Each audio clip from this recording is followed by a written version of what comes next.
Hello, my name's Franz Sands and welcome to myboxingcoach.com. Combining slips with footwork. So slipping in and of itself is a wonderful defensive skill, but it also offers brilliant opportunities for attacking. When you make an opponent miss using a slip, there's an opening in their defense because they're trying to throw a punch, and you can add additional leverage to your punches, and therefore you can increase power. So you can actually create an offensive situation that is about as good as it gets. And then once you combine that slipping with foot movements, even simple foot movement forwards and backwards, you start to change the place you're not only are you changing your head position, you're changing your position on another plane. So you're coming forward and backward. Just makes you so much more difficult to hit and more effective. So in this video, this is the first of 2 videos. In this video, I'm going to talk you through 6 elements of slipping and moving and getting things built together in terms of combining those skills, identifying the complementary bits, and then bringing in punch power. So I'm going to talk you through those 6 things. Now, it's a bit basic, but look, that's what's key, that's what works. And in the next video, we're going to actually build the drills around that, and we're going to do a coach along where I'm going to coach you through a 6-minute drill. We'll see how that goes. Okay, so let's just jump straight in and talk about our slipping. So there are 2 basic types of slip: slipping in and slipping out. So when I slip in, I do that, and when I slip out, I do that. So what's the slip in and slip out? So slip in, if I imagine I'm boxing against an orthodox boxer, so you're boxing an orthodox, if you throw a jab at me, I slip into the inside of that jab.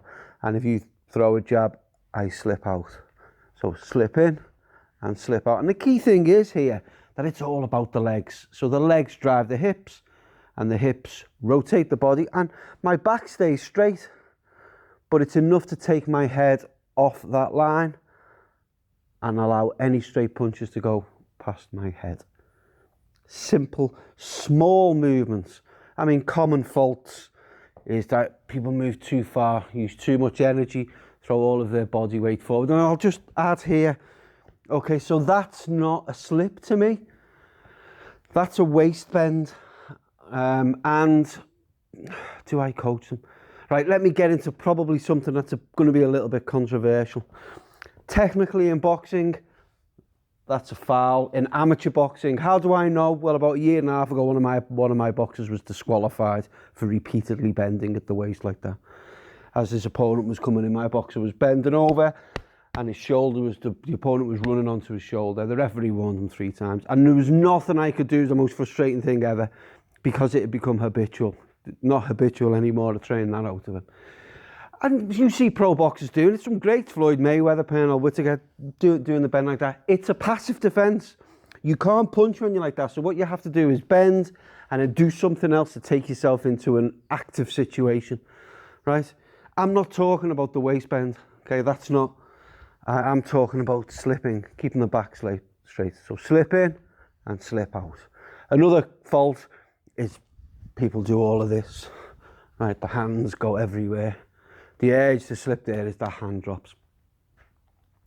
Look, I mean, it's just a fault of, you only get, further down the road and you're highly experienced, all well and good, but if you're learning stuff, Picasso once said, learn the rules like a professional so you can break them like an artist. Well, when you slip inside, keep your hands up. That's learning the rules like a professional. If you slip inside and do that, it looks great. I'm not interested in looking great. I'm interested in being effective. Slipping in and out. Movement back and forwards. Look, it's simple. When I want to go forward, I push off the back leg, front leg goes forward. Back leg follows. When I want to go backwards, push off the front leg, back leg follows. Forwards, backwards, forwards, backwards. 4 skills. Slip in, slip out, forward, backwards. What about combining them to a 5th component? Think about the complementary aspects of each skill. When I want to slip inside, I push off the rear leg for the hips to rotate.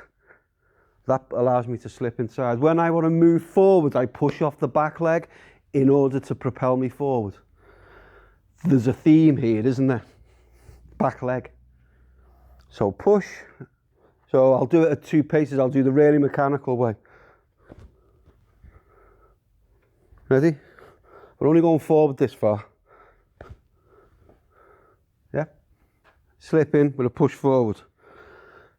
More of an increased speed drill. And one more.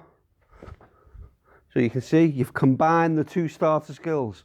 Push off the back leg, rotate the hips, move forward, slip inside.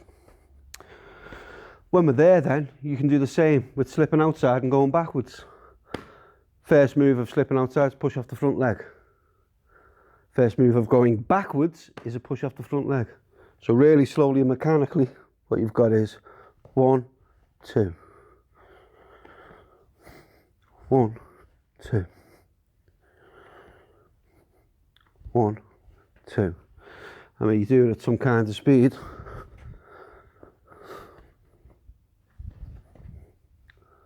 Moving forwards, moving backwards. 1, 2. 1, 2. Okay, so there's it's combined. And when you want to do this at speed, if you're in an actual contact situation where you're contacting with an opponent and you're attacking and you're defending, you've got that kind of thing. Okay, that's the kind of at speed thing about it. Then the final aspect is bringing in the punch. So just with that first component, push forward, slip in. So you've got 1, 2, 3.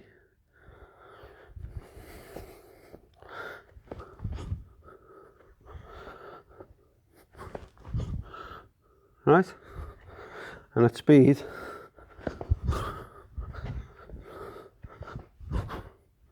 so you're combining that push forward, body weight rotates, stored energy in this leg, drive off, mid-range hook, slip in, lead hand hook. When we go backwards, 1, 2, 3, slip out, push, backhand, slip out, push, backhand. 6 components. Look, it's basic. We bring stuff together in simple ways. Of course it's basic. I mentioned Picasso. Audie Murphy, the most decorated soldier in the Second World War for the US. Do you think he didn't start off by doing simple rifle drills, simple movement drills, how to move about on a battlefield? Simple combining with other soldiers. Do the basics and do them well. They pay off. Okay. So the next video, we're going to do 3 rounds of drills based upon what we've just done there. Okay. That's going to help you instill it. There'll be a link below. I'm going to post it in a couple of days. There'll be a link below, probably at the end of this video. Yes, join me in the next video. You're going to love it. Otherwise, download the Beginner Boxer Toolkit. 7 tools to help you really develop your boxing skills. 10 essentials for home equipment. 7 tips for great shadow boxing. And 5 ways to increase your punch power. Okay, my name's Fran Sands. It's myboxingcoach.com.